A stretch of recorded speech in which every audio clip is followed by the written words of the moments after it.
درود پاک کب کب کہاں کہاں اور کیسے کیسے کام آتا ہے۔ ایک بہت ہی خوبصورت واقعہ، بڑا ایمان افروز واقعہ ہے جو میں آپ کے سامنے پیش کرتا ہوں۔ ایک دوست نے اپنے ایک دوسرے دوست کو قرض دیا، اور جب اس نے قرض دیا تو وہ قرض ایک بڑی اماؤنٹ تھی، 3000 دینار۔ وہ ٹائم آ گیا جب اس ٹائم وہ قرض لینے کے لیے اپنے دوست کے پاس گیا کہ بھائی مجھے میرے پیسے واپس دو، تو اس نے کہا کہ پیسے تو نہیں ہے میرے پاس، میں کولیپس ہو گیا ہوں، بزنس اب میرا ختم ہو گیا ہے، میں تمہاری رقم نہیں دے سکتا۔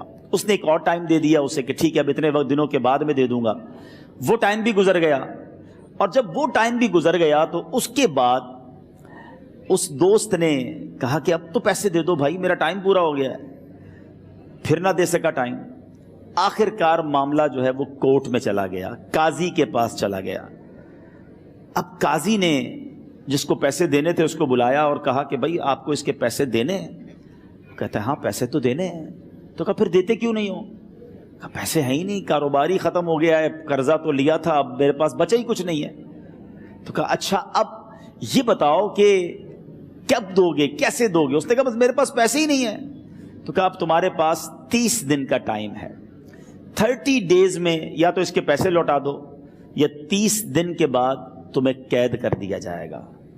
یہ شخص اب گھر آیا، پیسے تو تھے نہیں، مگر شاید علماء نے لکھا کتابوں میں، یہ واقعہ کئی بڑی بڑی کتابوں میں لکھا اور درود پاک کے فضائل کی بڑی بڑی کتابوں میں لکھا، اور اس شخص نے سوچا کہ اس نے ایک حدیث پاک پڑھی ہوئی تھی کہ جس میں یہ نبی پاک علیہ الصلوۃ والسلام نے فرمایا ہے، جس کا مضمون ہے کہ جو شخص پریشان ہو، مصیبت زدہ ہو، اسے چاہیے کہ مجھ پر کثرت سے درود پاک پڑھے، کیونکہ درود پڑھنا مصیبتوں اور پریشانیوں کو لے جاتا ہے۔ اب اس عاشق رسول نے سوچا اور تو کچھ ہے نہیں، اب میں درود پاک پڑھنا شروع کرتا ہوں۔ صبح سے لے کر شام تک وہ درود پاک پڑھنے لگ گیا۔ 27 دن گزر گئے، only 3 days left، 3 دن باقی تھے قاضی کے پاس جانے میں۔ 27 دن گزر گئے درود پڑھتے پڑھتے۔ جب 28ویں رات آئی تو آنکھیں تو بند ہوئیں، مگر خواب میں اسے ایک آواز آئی، گھبراؤ نہیں، تمہارا قرضہ ادا کر دیا جائے گا، تمہارا مسئلہ سالو ہو جائے گا۔ صبح اٹھتا ہے، درود پاک پڑھ رہا ہے، مگر کہتا ہے یہ آواز سے تو مسئلہ حل نہیں ہوگا، پیغام کیا ہے اسے سمجھ نہ آیا۔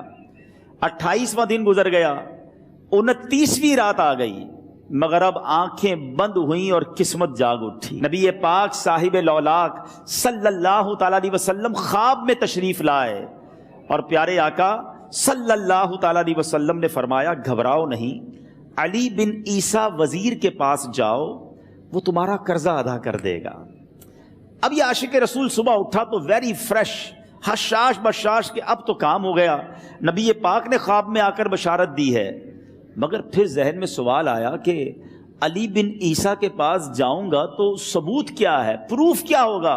میں جا کر اس کو کہوں گا کہ میرا قرضہ دے دو، تو ایسے تو قرضہ نہیں دے دینا، اور میں نے اس کو کہا کہ مجھے نبی پاک نے خواب میں کہا ہے، اور اس نے اگر مجھ سے کوئی نشانی مانگی تو میں نشانی کیا دوں گا؟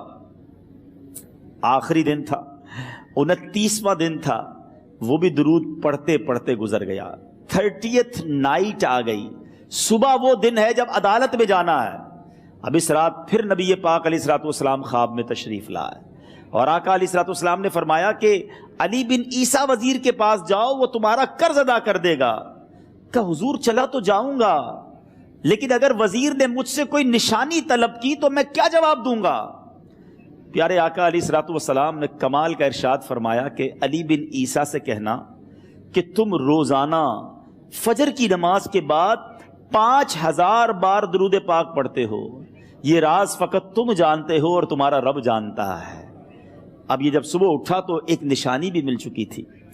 عدالت میں جانے سے پہلے وزیر کے دربار میں پہنچ گیا، اسے یہ ڈر تھا کہ آج پیسے نہ لوٹائے تو سزا ہو سکتی ہے۔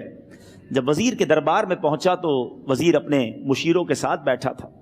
کہا مجھے آپ سے بات کرنی ہے۔ کہا بتاؤ کیا بات کرنی ہے؟ کہا میں ایک پیغام لایا ہوں آپ کے لیے۔ اچھا کس کا پیغام لائے ہو؟ کہا میں نبی پاک جناب محمد مصطفیٰ صلی اللہ تعالیٰ علیہ وسلم کا پیغام لایا ہوں۔ وہ عاشق رسول وزیر تھا، کہتا بتاؤ میرے آقا نے کیا پیغام دیا ہے؟ کہ حضور میں 3000 دینار کا مقروض ہوں، آج آخری دن ہے اور میرے آقا نے مجھے بشارت دی ہے کہ آپ سے کہوں کہ آپ میرا قرض ادا کر دیجئے۔ علی بن عیسیٰ کہتا ہے کوئی ثبوت ہے آپ کے پاس؟ ہے کوئی دلیل بھی ہے آپ کے پاس؟ میں کیسے مان لوں کہ آپ کو نبی پاک علیہ الصلوۃ والسلام نے بھیجا ہے؟ عاشق رسول کہتا ہے خالی ہاتھ نہیں آیا، میرے آقا نے مجھے دلیل بھی عطا فرمائی ہے، مجھے ایک ایویڈنس بھی دیا ہے، اور پروف یہ ہے حضور کہ آپ روزانہ صبح فجر کی نماز کے بعد نبی پاک صلی اللہ تعالی علیہ وسلم کی بارگاہ میں درود و سلام کا نذرانہ پیش کرتے ہیں۔ جب تک 5000 کا عدد پورا نہیں ہوتا آپ اس وقت تک کسی اور سے بات نہیں کرتے، اور اے وزیر صاحب یہ رات صرف آپ کو پتا ہے اور آپ کا رب جانتا ہے۔ اللہ اکبر! وہ وزیر تو جس کو کہے نا جھوم اٹھا، ایسا عاشق رسول وزیر تھا جو روزانہ صبح 5000 درود پڑھتا ہو، اس کی تو عید ہو گئی نا۔ وہ کہتا ہے مرحبا یا رسول اللہ، میرے آقا نے میرے درود قبول کر لیے، اس سے بڑھ کر میرے لیے سعادت کیا ہوگی۔ اب یہ وزیر اپنی سیٹ سے اٹھتا ہے، اپنے کمرے میں جاتا ہے، تھوڑی دیر بعد واپس آ کر اس عاشق رسول کے ہاتھ میں 3000 دینار رکھ کر کہتا ہے حضور پہلے 3000 دینار تو نبی پاک کا حکم کی میں ادب سے بجا لاتا ہوں، میرے آقا نے جو حکم فرمایا یہ 3000 دینار آپ کو پیش کرتا ہوں، حضور ایک اور 3000 دینار لیجئے۔ میرے گھر آپ آئے، اتنی اچھی خبر سنائی، آپ نے قدم رنجا فرمایا، یہ 3000 اس کا نذرانہ ہے، اور ایسا کیجئے 3000 اور لیجئے، اس سے اپنے بچوں کے لیے کچھ چھوٹا موٹا کام شروع کیجئے اور ایک وعدہ کر کے جائیے، آج کے بعد زندگی میں آپ کو جب بھی کوئی کام پڑے میں آپ کا بھائی ہوں، مجھے یہ خدمت کا موقع دیجئے گا۔ اللہ اکبر! وہ مقروض جو ایک رات پہلے 3000 دینار کا مقروض تھا، ہو سکتا ہے اس کے بیک آف مائنڈ یہ بھی چل رہا ہو کہ اب شاید کل میں نے جیل میں جا کر، عدالت میں جا کر گرفتاری دے کر جیل میں جانا ہے، مگر اب 9000 دینار ہاتھ میں ہیں۔ عاشق رسول جھومتا ہوا نبی پاک کی یاد میں گھومتا ہوا اب عدالت میں پہنچا۔ عدالت میں everybody expecting over there کہ آج اس نے آنا ہے اور آ کر کہنا یہی ہے کہ پیسے تو نہیں ہیں، گرفتار کر لو، مگر جا کر اس عاشق رسول نے 3000 دینار جج صاحب کے ہاتھ میں رکھ دیے۔ قاضی کہتا ہے پہلے تو یہ بتاؤ پیسے آئے کدھر سے؟ تم تو کہتے تھے غریب ہوں، تم تو کہتے تھے کاروبار نہیں ہے، ایک مہینے میں اتنی بڑی رقم کا انتظام کیسے ہو گیا؟ سبحان اللہ! اس عاشق رسول نے گویا زبان حال سے یہ کہا ہوگا کہ یہ تو کرم ہے ان کا، ورنہ مجھ میں تو ایسی بات نہیں، اتنا دیا سرکار نے مجھ کو، اتنی میری اوقات نہیں۔ اس نے وہ پورا واقعہ بھری عدالت میں سنا دیا۔ اللہ اکبر! میرے پیارے اسلامی بھائیوں ذرا سوچو پہلے زمانے میں کیسے عاشقان رسول ہوا کرتے تھے، وہ جج، وہ قاضی بھی کیسا سرکار علیہ الصلوۃ والسلام کا عاشق تھا۔ اپنی سیٹ سے اٹھتا ہے، بھرے دربار میں، بھری عدالت میں، وہ اپنے چیمبر میں، اپنے کمرے میں جاتا ہے، اور تھوڑی دیر بعد واپس آ کر اس کے ہاتھ میں بھی 3000 دینار ہیں، اور وہ 3000 دینار جو ہے وہ اس عاشق رسول کے ہاتھ میں رکھتا ہے کہ سارا ثواب علی بن عیسیٰ کیسے لے جائے، میں بھی تو نبی پاک کا غلام ہوں، میں تمہارا قرضہ میں ادا کرتا ہوں۔ اچھا، اب ایک اور عجیب سینیریو یہ بن گیا کہ جس نے کیس کیا تھا، جس نے دعویٰ کیا تھا، وہ بھی یہ سارا منظر دیکھ رہا تھا۔ کہتا ہے جج صاحب ذرا رکیے، میں بھی اپنے آقا کا امتی ہوں، اور ایک کام کیجئے، قلم کاغذ منگوائیے، اس عاشق رسول کا قرضہ ہی میں معاف کر دیتا ہوں۔ اچھا، اب عاشق رسول نے وہ واپس 3000 دینار جو جج صاحب نے دیے تھے وہ واپس جج صاحب کو دیے کہ حضور یہ پیسے آپ ہی رکھ لیں، قرضہ ہی معاف ہو گیا، اب آپ کے پیسے کا میں نے کیا کرنا ہے؟